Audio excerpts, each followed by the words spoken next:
Friends, welcome to my channel Arth educare. और आज हम पढ़ने जा रहे हैं skeletal system and nervous system. और इस टॉपिक में पढ़ाने से पहले मैं आपको बताना चाहूँगी सेल्स, टिश्यूज़, ऑर्गन और ऑर्गन सिस्टम के बारे में। तो cell is the smallest structural and functional unit of life. तो हमारा जो ये शरीर है उसका जो सबसे स्मॉलेस्ट यूनिट है वो है सेल। और बहुत सारे सेल्स के मिलने से बनता है टिश्यू, एंड बहुत सारे टिश्यूज़ के मिलने के से बनता है organ. And many organs together perform a particular function are called organ system. और बहुत सारे ऑर्गन एक पर्टिकुलर फंक्शन को कैरी करते हैं तो उन्हें हम बोलते हैं ऑर्गन सिस्टम। तो हमारे बहुत सारे ऑर्गन सिस्टम हैं, जैसे respiratory system, circulatory system, excretory system और बहुत ही सारे हैं। तो ये जो आप टेबल देख रहे हैं इसमें आप देख रहे हो एक तरफ ऑर्गन सिस्टम और उनके ऑर्गन्स हैं और दूसरी तरफ है उनके फंक्शंस। तो सबसे पहला है रेस्पिरेटरी सिस्टम। इसमें जो ऑर्गन्स हैं वो है nostril, pharynx, trachea, lungs, bronchi, bronchiole और डायफ्रागम। इसमें क्या होता है, ऑक्सीजन इनटेक होता है ऑक्सीजन का, एंड कार्बन डाइऑक्साइड का रिमूवल होता है फ्रॉम द बॉडी। अब नेक्स्ट है डाइजेस्टिव सिस्टम। इसमें mouth, teeth, tongue, pancreas, liver, stomach, small intestine, large intestine, rectum, anus ये पार्टिसिपेट करते हैं। और इसका फंक्शन है breakdown of food and absorption of nutrients. Third is excretory system, जिसमें किडनी, ब्लडर, यूट्रस और स्किन पार्टिसिपेट करते हैं और यहाँ पे रिमूवल ऑफ वेस्ट होता है। और चौथा है स्केलेटल सिस्टम, जिसके बारे में हम आज पढ़ेंगे। फिर सर्कुलेटरी सिस्टम, जहाँ हार्ट, ब्लड वेसल और लिम्फ जो है पार्टिसिपेट करते हैं। यहाँ पे oxygen, nutrients, metabolic waste, water, salt ये सब जो है सारे बॉडी में ट्रांसपोर्ट होते हैं। Then comes nervous system. इसमें ब्रेन, स्पाइनल कॉर्ड, नर्व्स और सेंसरी ऑर्गन्स जो है पार्टिसिपेट करते हैं। ये हमारे बॉडी के एक्टिविटी को कंट्रोल करता है। एंड देन एंडोक्राइन सिस्टम, जिसमें pituitary gland, adrenal gland, thyroid gland और गोनैड्स आते हैं। यहाँ पे जो है हार्मोन्स का प्रोडक्शन होता है और बॉडी के फंक्शंस को ये रेगुलेट करते हैं। देन इंटीग्यूमेटरी सिस्टम, जिसमें स्किन पार्टिसिपेट करता है। ये जो है हमारे बॉडी को इंजरी और बैक्टीरिया से बचाता है। अब हम पढ़ते हैं स्केलेटल सिस्टम के बारे में। Skeletal system is the internal framework of bones which give shape to the body. At birth human body contains 304 bones which reduces to 206 bones at adulthood because some bones fuse. तो skeletal system क्या है, body का bones का एक ढांचा है जो हमारे शरीर को एक शेप देता है। जब कोई बेबी पैदा होता है तो उसके 304 बोन्स होते हैं, जो बड़े होते होते एडल्टहुड में आने तक 206 रह जाते हैं। ऐसा क्यों होता है, क्योंकि बहुत सारे जो बोन्स हैं वो एक दूसरे में फ्यूज हो जाते हैं। Now come to skull. Skull has 22 bones and it protects brain. All bones of skull are fixed except lower jaw. Movement of lower jaw helps in eating and speaking. तो जो स्कल है वो एक important role play करता है। वो हमारे जो ऑर्गन है ब्रेन उसको प्रोटेक्ट करता है। स्कल में 22 बोन्स हैं और ये सारे फिक्स्ड होते हैं, केवल लोअर जो है वो मूवमेंट करता है। और लोअर जो के मूवमेंट की वजह से ही हम जो है अपना खाना खा पाते हैं प्रॉपर तरीके से और हम बोल भी पाते हैं लोअर जो के मूवमेंट की वजह से। ये जो पिक्चर आप देख रहे हैं ये ह्यूमन स्केलेटल सिस्टम है और आप देख सकते हैं कि बोन्स जो हैं पूरे बॉडी में फैले हुए हैं। ये हमारा इंटरनल फ्रेमवर्क तैयार करते हैं हमारे बॉडी को शेप देने के लिए। इसके बाद आता है रिब केज।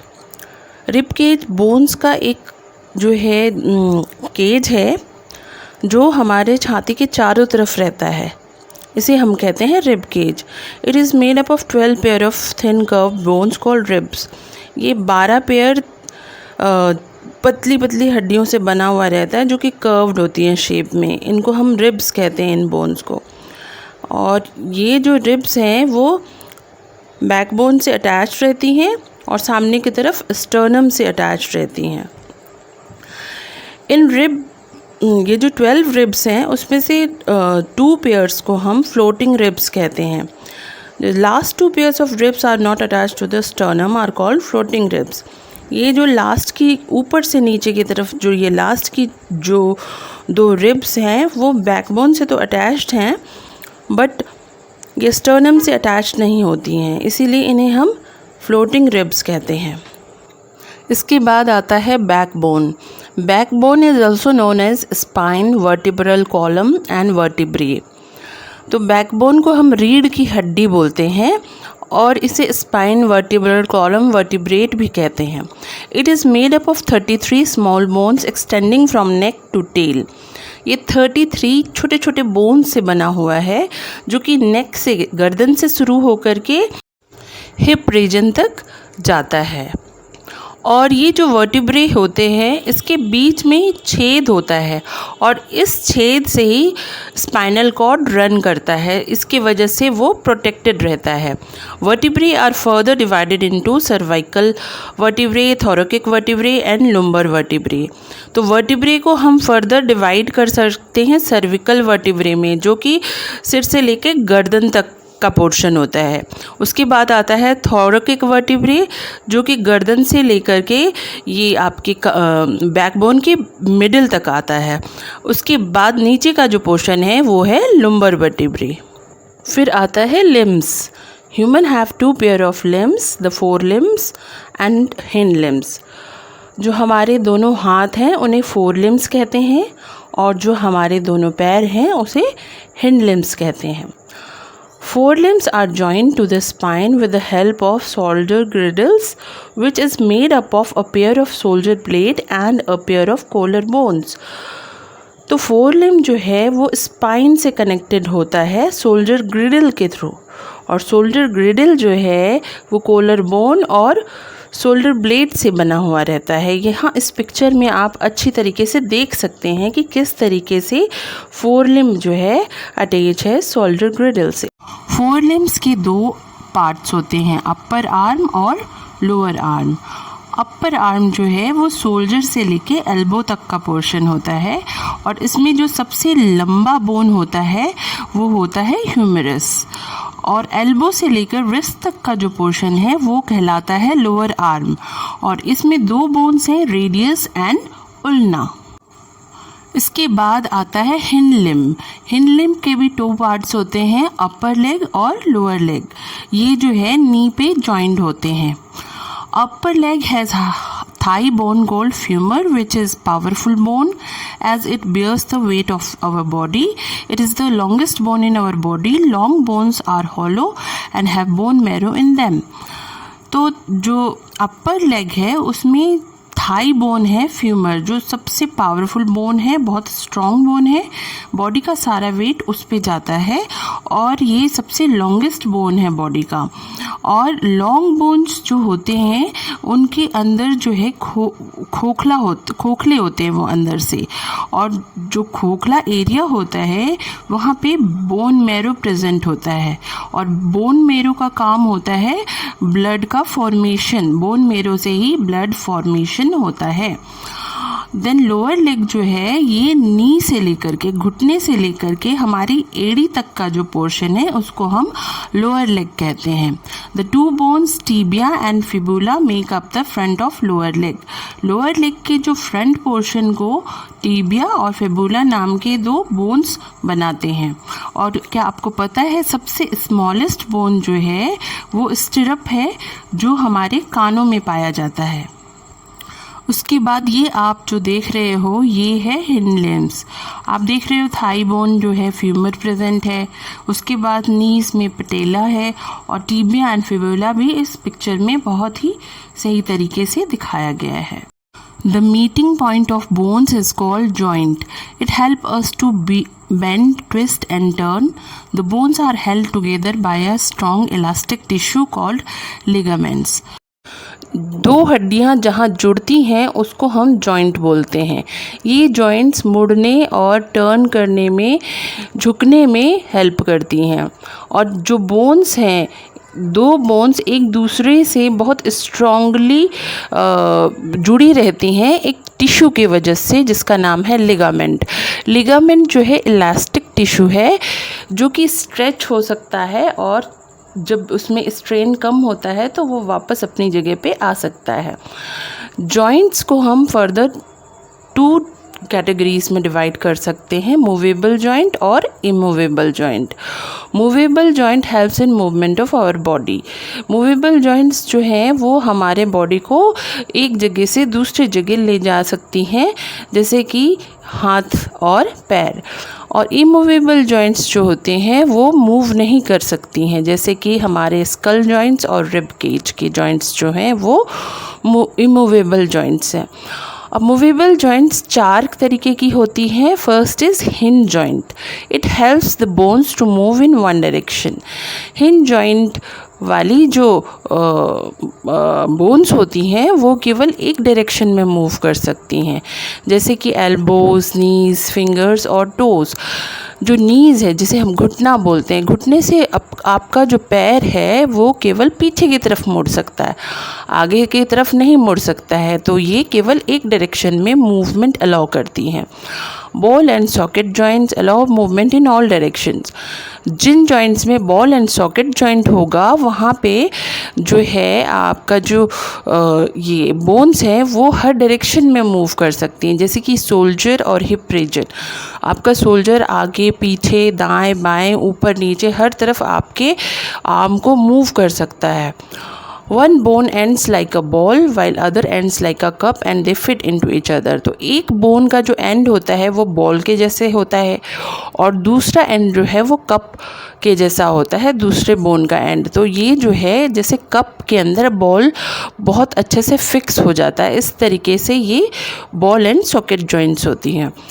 तीसरा है pivot joint. Joint skulls to the backbone. It enables the head to move up, down and sideways. Pivot joint कहाँ होता है? ये होता है स्कल को बैकबोन से जोड़ता है, गर्दन में होता है ये पाइवट जॉइंट, और ये जो है आपके हेड को ऊपर नीचे और साइडवेज मूव कर सकता है। चौथा है gliding joints. It allows us to bend, twist and turn like wrist and ankle. तो यहाँ पे आप मोड़ सकते हैं, ट्विस्ट कर सकते हैं और टर्न कर सकते हैं, जैसे आपकी कलाई और आपकी एड़ियाँ, आप इसको टर्न कर सकते हैं, घुमा सकते हैं। तो ये है आपकी जो 4 तरीके की joints. Now we come to muscles. Muscles are soft and stretchy bands of tissues which tighten and relax and help our joints in movement. तो मसल्स जो होती हैं सॉफ्ट और स्ट्रेच होने वाली जो है टिश्यूज़ होती हैं, जो कि समय पड़ने पर टाइट हो जाती हैं और समय पड़ने पर रिलैक्स भी हो जाती हैं, और ये जो है जॉइंट्स को मूवमेंट करने में हेल्प करती हैं। There are more than 600 muscles and they perform different functions. तो हमारी बॉडी में 600 से भी ज़्यादा टाइप की मसल्स होती हैं, और ये डिफरेंट फंक्शंस जो है उनको परफॉर्म करती हैं। The strong fibre which attach muscles and bones are called tendons.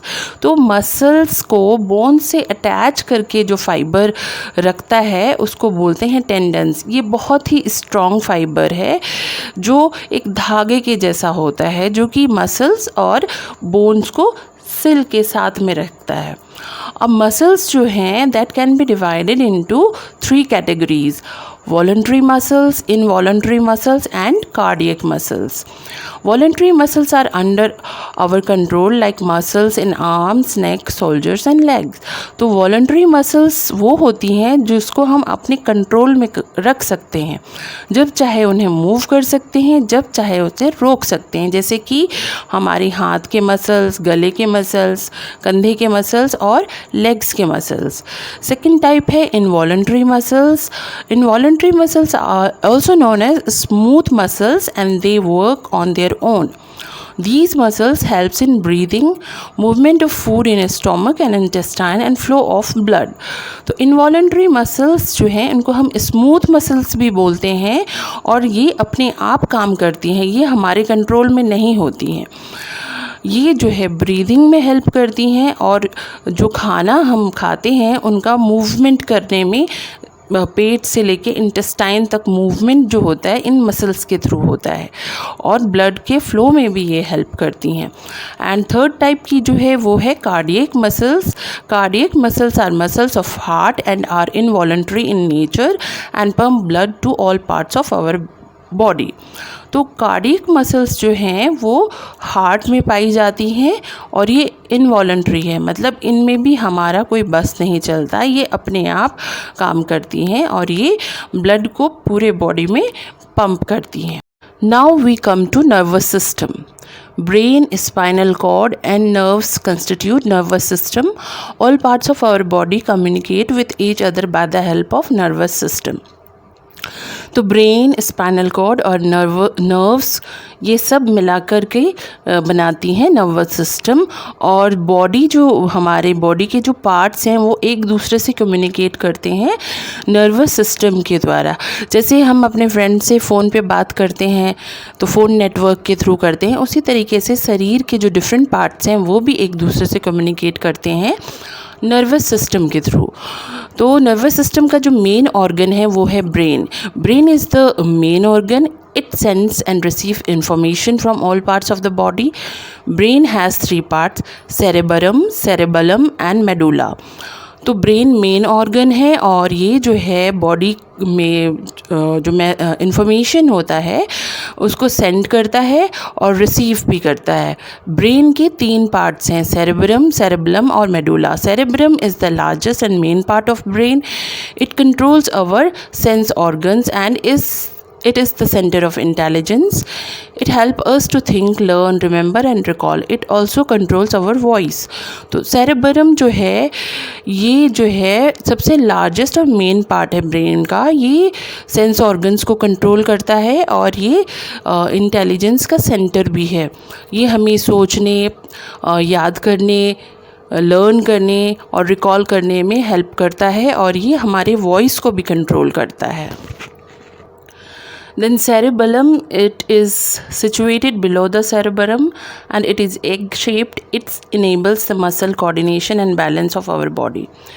तो cerebellum के जस्ट नीचे रहता है cerebellum और ये जो है एग शेप का होता है और ये मसल के कोऑर्डिनेशन और हमारे बॉडी को बैलेंस करने का काम करता है। And third part is medulla. It is stem shaped structure which lies at the bottom of brain, also known as brain stem. It controls and coordinates the movement of involuntary muscles. तो medulla जो है वो brain के सबसे bottom part में रहता है, इसको हम ब्रेन स्टेम भी कहते हैं और ये जो है इनवॉलंटरी मसल्स की मूवमेंट को कोऑर्डिनेट और कंट्रोल करता है. Now comes the spinal cord. The thick cord that extends from medulla to the lower end of backbone is called spinal cord. It is enclosed in spine and connects the brain to different parts of our body through nerves. It transfers information between brain and rest of the body. तो spinal cord जो है एक thick रस्सी के जैसा होता है और ये जो है मेडुला से स्टार्ट होता है और बैकबोन के एंड पर ख़त्म हो जाता है. It is enclosed in spine. ये जो है स्पाइन बैकबोन के बीच में जो होल रहता है उसके बीच में से ये गुजरता है और इससे जो है स्पाइनल कॉर्ड से नर्व्स कनेक्टेड रहते हैं.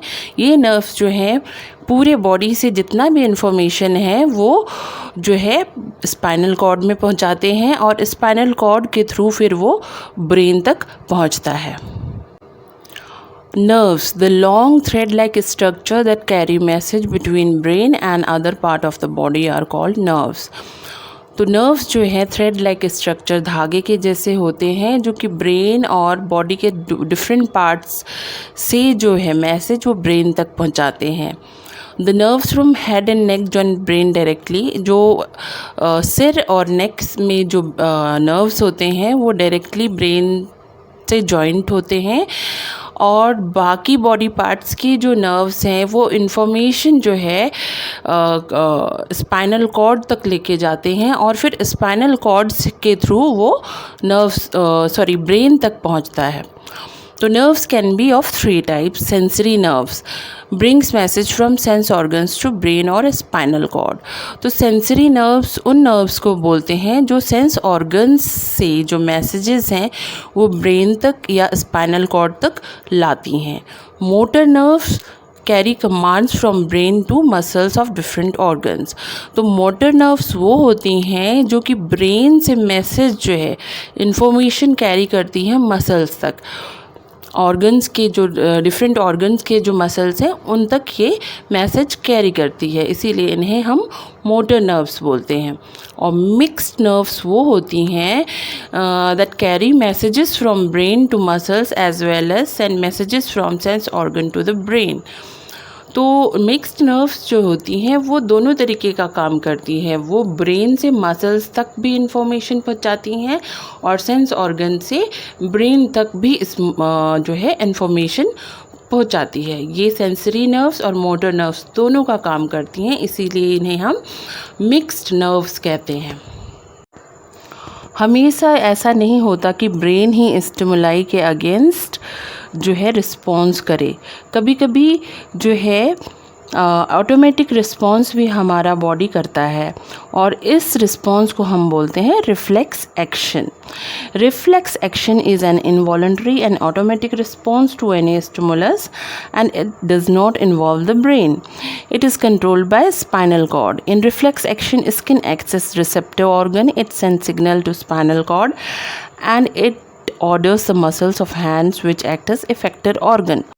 तो स्किन जो है हमारा रिसेप्टर ऑर्गन है, और ये जो है स्पाइनल कॉर्ड को सिग्नल भेजता है, और स्पाइनल कॉर्ड फिर क्या करता है, मसल्स को सिग्नल भेजता है और इफेक्टर ऑर्गन फिर एक्टिवेटेड हो जाता है। फॉर एग्जांपल, आप जा रहे हैं, आपके हाथ में एक मोमबत्ती का जो है दिया, मोमबत्ती जो है आपके हाथ से चिपक गया। जैसे ही उसकी गर्माहट आपके स्किन को महसूस होगी, आप ऑटोमेटिकली अपना हाथ हटा देंगे। तो ये जो एक्शन है यही कहलाता है रिफ्लेक्स एक्शन। और यहाँ पे जो 5 स्टेप्स हैं ये रिफ्लेक्स एक्शन के 5 स्टेप्स हैं, और इनको हम बोलते हैं रिफ्लेक्स आर्क। माना कि आप कहीं जा रहे हैं और आपके पैर के नीचे एक कील आ गया है, कांटा लग गया। तो कांटा जो जैसे ही लगता है आपका जो है रिसेप्टर को पता चल जाता है, और वो फिर सेंसरी नर्व्स के थ्रू इंफॉर्मेशन स्पाइनल कॉर्ड तक पहुंचाता है। फिर स्पाइनल कॉर्ड क्या करता है, मोटर मसल्स को जो है रेगुलेट करता है, और आपका हाथ ऑटोमेटिकली वहाँ से या पैर आपका हट जाता है। तो इस तरीके से रिफ्लेक्स एक्शन जो है काम करता है। और जो लास्ट टॉपिक है इस चैप्टर का वो है सेंस ऑर्गन। सेंस ऑर्गन क्या होते हैं, स्पेशलाइज्ड ऑर्गन्स होते हैं जिनमें कि सेंसरी नर्व्स होते हैं। और ह्यूमंस में 5 सेंसरी ऑर्गन्स होते हैं, जैसे आईज, ईयर, नोज, टंग और स्किन। तो सबसे पहले आईज को देखते हैं। आईज जो है वो हमें देखने में मदद करता है, वो विजुअल डिटेल्स को रिसीव और प्रोसेस करता है। और आइज़ के जो पार्ट है, सबसे पहला आईलिड, जो आपको पता ही है, ये जो है आइज़ को कवर करता है जब आप सोते हो तो, या जब आप ब्लिंक करते हो आइज़ को, तो ये स्किन का एक फोल्ड है। आई लैशेस क्या होते हैं, ये जो आँखों में आपकी कर्व्ड हेयर्स होती हैं, बाल होते हैं, इनको हम बोलते हैं आई लैशेस। ये आपके आइज़ को डस्ट से बचाते हैं। थर्ड है प्यूपिल, जो कि ब्लैक सर्कल होता है आँखों के बीच में, जहाँ से लाइट आँखों के अंदर तक जाती है। Then comes iris, it is coloured part around the pupil. Pupil के चारों तरफ जो कलर्ड पार्ट है इसको बोलते हैं आइरिस, और इसी की वजह से लोगों के आँखों का रंग जो है, किसी का ब्राउन होता है, किसी का ब्लैक होता है, किसी का ग्रीन और किसी का ब्लू होता है। Cornea is a circular and transparent front portion of eye that protects the pupil and iris. प्यूपिल और आइरिस के जस्ट सामने कॉर्निया होता है, वो ट्रांसपेरेंट सर्कुलर होता है शेप में, और ये जो है इन दोनों को प्रोटेक्ट करता है। उसके बाद रेटिना जो है वो आई के बैक में होता है, पीछे की तरफ होता है, वहाँ इमेजेस फॉर्म होते हैं। जो भी हम देखते हैं उनका इमेज का फॉर्मेशन आँखों के पीछे होता है रेटिना में, और रेटिना से जो है इमेजेस को का जो इन्फॉर्मेशन है वो ऑप्टिक नर्व के थ्रू ब्रेन तक जाता है, वहाँ पे फिर वो फर्दर प्रोसेस होती हैं। अगला सेंस ऑर्गन है ईयर, जिससे हम सुनते हैं। ये जो है वाइब्रेशंस को डिटेक्ट करके रिकॉग्नाइज करता है साउंड्स को। ईयर को हम एक्सटर्नल ईयर, मिडिल ईयर और इनर ईयर में डिवाइड कर सकते हैं। एक्सटर्नल ईयर जो हमें बाहर से दिखता है, जो बाहर से दिखता है that is pinna.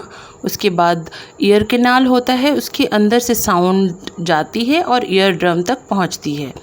Ear drum से वो ऑसिकल्स पे जाती है जिसे मिडिल ईयर का पोर्शन है, और उसके बाद वो कोचलिया तक जाकर के फिर ऑडिटरी नर्व जो है उसे ब्रेन तक पहुंचाती है, और ये वाला पोर्शन जो है दैट इज़ इनर ईयर। इसके बाद है टंग। टंग जो है वो टेस्ट को डिफ्रेंशिएट करता है, जो भी स्वाद खाने में जो स्वाद होता है उनको डिफ्रेंशिएट करता है और फिर रिकॉग्नाइज भी करता है, और टंग की हेल्प से हम बोलते भी हैं। टंग के ऊपर टाइनी सेंसरी स्ट्रक्चर्स होते हैं जिसे हम टेस्ट बड बोलते हैं। यही टेस्ट बड जो हैं वो हेल्प करते हैं टेस्ट को डिफ्रेंशिएट करने में, और टंग का जो पार्ट है, अलग अलग पार्ट अलग अलग स्वाद को टेस्ट करने के लिए बना हुआ है।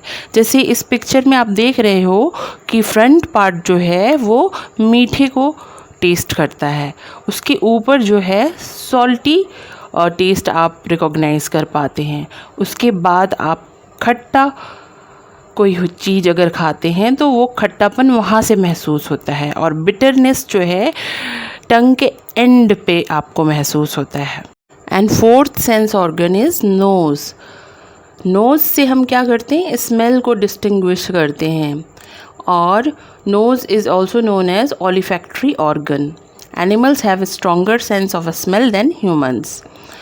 तो एनिमल्स का जो स्मेल करने की जो ताकत होती है वो ह्यूमन से कई गुना ज़्यादा होती है, और नोज़ को हम ओलिफैक्टरी ऑर्गन भी कहते हैं। नोज़ के अंदर छोटे छोटे हेयर होते हैं जो कि डस्ट को नोज़ के अंदर जाने से रोकते हैं। And last sense organ is skin. It is the outermost covering which protects our internal organ. It is the largest organ of our body. Tiny pores in the skin surface helps the body waste to come out as sweat.